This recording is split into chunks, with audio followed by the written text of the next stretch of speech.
Russ Bradley is a biologist on the Farallon Islands.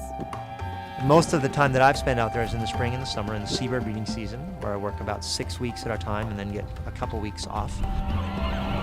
We have over 40 different studies that we're working on with the seabirds that take us, from day into the night. We look at things like how animals survive, how they reproduce, what they eat, and how that changes through time, and what all that information can tell us about changes that are happening in the ocean. Some of his most important work focuses on the Brandt's cormorants that live on the islands. Brandt's cormorants are a diving seabird.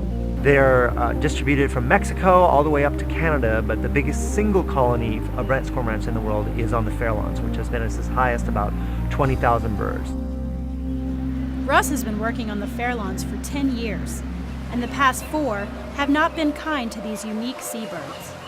In 2010, we saw a slight increase in the breeding success, but basically for the last 4 years, we've seen very poor breeding performance for Brandt's cormorants, and we've never really seen that in a series of years like this before.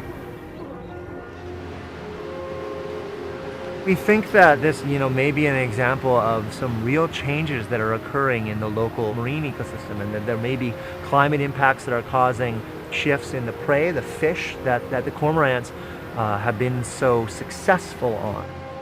This has Russ and other biologists very concerned, not only for these birds, but for other nearby populations. They seem to be a very unique indicator species of changes that are going on in the ocean. We've been studying Brandt's cormorants on the Farallon Islands for over 40 years. And we've seen in the last few years, the cormorants really seem to have a hard time reproducing their chicks, and it seems to be related to their food.